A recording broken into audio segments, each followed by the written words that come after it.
आज की वीडियो में हम देखेंगे एक ऐसी मिनी यूनिवर्स की कहानी जो शायद हमसे ज्यादा इंटेलिजेंट, ज्यादा फास्ट और ज्यादा अनप्रेडिक्टेबल है। वेलकम बैक दोस्तों। आज की कहानी एक फैंटेसी है जिसका नाम है Love, Death and Robots Ice Age. कहानी की शुरुआत में एक यंग कपल रॉब और गेल अपने नए अपार्टमेंट में शिफ्ट होते हैं। बॉक्सेस ऊपर ले जाते वक्त गेल रॉब को एक पुराना फ्रिज दिखाती है जो मकान मालिक छोड़ गया था। रॉब को फ्रिज बड़ा ही इंटरेस्टिंग लगता है क्योंकि मोटर नीचे की जगह ऊपर लगी होती है जो आजकल के फ्रिज से काफी अलग होता है। लेकिन गेल ज्यादा ध्यान नहीं देती, बस हाँ में हाँ कर देती है। गेल सेलिब्रेट करने के लिए वाइन निकालती है। रॉब आइस लेने के लिए फ्रीजर खोलता है पर अंदर पूरा बर्फ जमा होता है। फिर भी वो एक छोटा सा आइस क्यूब निकाल लेता है। ग्लास में डालते ही उसे अंदर कुछ अजीब नजर आता है। गेल मैग्नीफाइंग ग्लास लाती है और दोनों शॉक हो जाते हैं। आइस क्यूब के अंदर एक मिनिएचर मैमोथ पड़ा होता है जिसमें छोटे छोटे स्पीयर्स लगे होते हैं। गेल सोचती है फ्रीजर में और क्या हो सकता है। वो सारे जंक निकालती है और जैसे ही दोनों अंदर देखते हैं वो लिटरली होश उड़ा देने वाला होता है। फ्रीजर के अंदर एक छोटा सा मेडिवल सिटी चल रहा होता है। छोटे लोग, घर, मार्केट सब कुछ फुल स्पीड में इवॉल्व होता है और ये मिनिएचर लोग जायंट्स यानी रॉब और गेल को देखकर बिल्कुल अनअफेक्टेड होते हैं। गेल बोलती है ये सब सेंस नहीं बनता, मैमोथ्स तो बहुत पहले ही चले गए थे और यहाँ मेडिवल सिटी चल रहा है। रॉब भी एग्री करता है।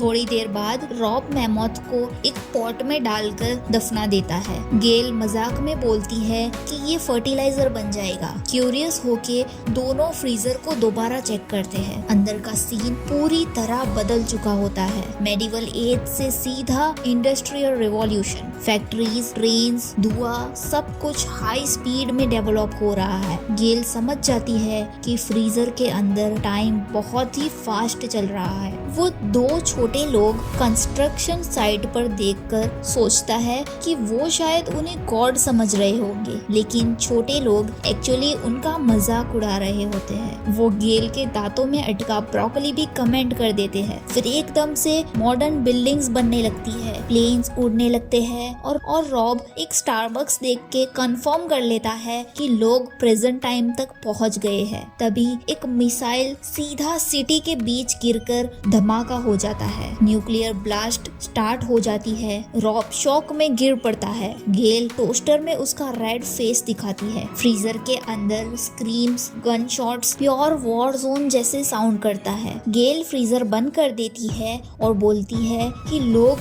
कुछ ही मिनट्स में पीस सीख नहीं सकते। रॉब पूछता है अब क्या करे। गेल सिंपली बोलती है पिज्जा ऑर्डर करते हैं। रात में पिज्जा खाते हुए दोनों सोचते हैं कि क्या वो सिटी फिर से बन गई होगी। 1 घंटे बाद वो फ्रीजर ओपन करते हैं और इस बार अंदर एक सुपर फ्यूचरिस्टिक सिटी होती है। Bright lights, flying cars, shiny buildings. Rob और गेल दोनों चौंक जाते हैं। तभी एक अजीब सा टॉल बिल्डिंग उनके सामने पॉप होता है। फिर एक बड़ा सा पिरामिड इमर्ज होता है जो सिटी की एनर्जी एब्जॉर्ब करके डायमंड फोर्ट्रेस बन जाता है और फिर वो पूरा सिटी एब्जॉर्ब करके एक एनर्जी स्टार की तरह एक्सप्लोड हो जाता है। लाइट की स्ट्रीक्स उनके किचन में घूमने लग जाती है जैसे मिनिएचर लोग स्पेस टाइम ट्रैवल क्रैक कर चुके हो। आखिर में सब लाइट वापस फ्रीजर में जाती है और वैनिश हो जाती है। रॉब को लगता है कि मिनिएचर लोग कभी वापस नहीं आएंगे। वो फ्रिज का प्लग निकाल देता है। गेल उसे हक करके कंफर्ट देती है। अगले दिन कॉफी पीते हुए दोनों साइलेंटली फ्रीजर को खोलते हैं और अनप्लग होने के बाद भी ठंडी हवा बाहर आती है। अंदर एक नई लाइफ साइकिल स्टार्ट हो चुकी होती है। डायनासोर्स, प्रिमिटिव ह्यूमंस, सब कुछ। एक टी-रेक्स अटैक करता है और प्रिमिटिव सेपियंस भागते नजर आते हैं। लगता है जैसे फ्रीजर एक पॉकेट यूनिवर्स है जहां लाइफ बार बार एवॉल्व होती है। एक और शॉर्ट स्टोरी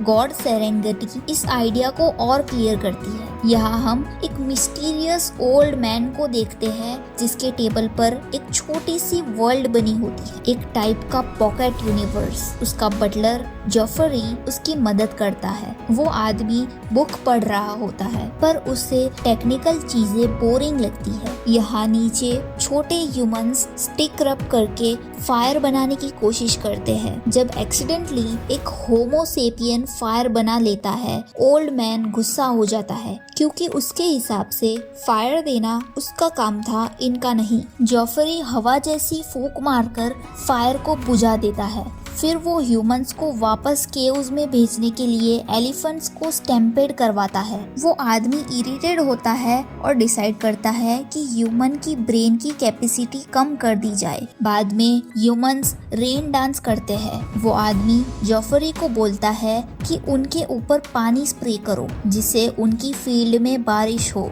ह्यूमंस खुश हो जाते हैं और वो आदमी मजेदार लगता रहता है। फाइनली वो आदमी बोर हो जाता है और बोलता है प्लेग रिलीज कर दो। जॉफरी एक बॉटल लेकर स्प्रे करता है और सारे छोटे ह्यूमंस मर जाते हैं। वो आदमी कैजुअली अपनी किताब पढ़ने में लग जाता है। इस कहानी में गॉड को ऐसा दिखाया गया है जो कभी दयालु होता है तो कभी क्रूर। दोनों कहानी एक ही चीज दिखाती है, जैसे हम सोचते हैं हम पावरफुल है, वैसे ही हम भी किसी का फ्रीजर या टेबल का एक छोटा सा पॉकेट यूनिवर्स हो सकते हैं। फिर मिलते हैं एक ऐसी ही इंटरेस्टिंग कहानी के साथ। Thanks for watching.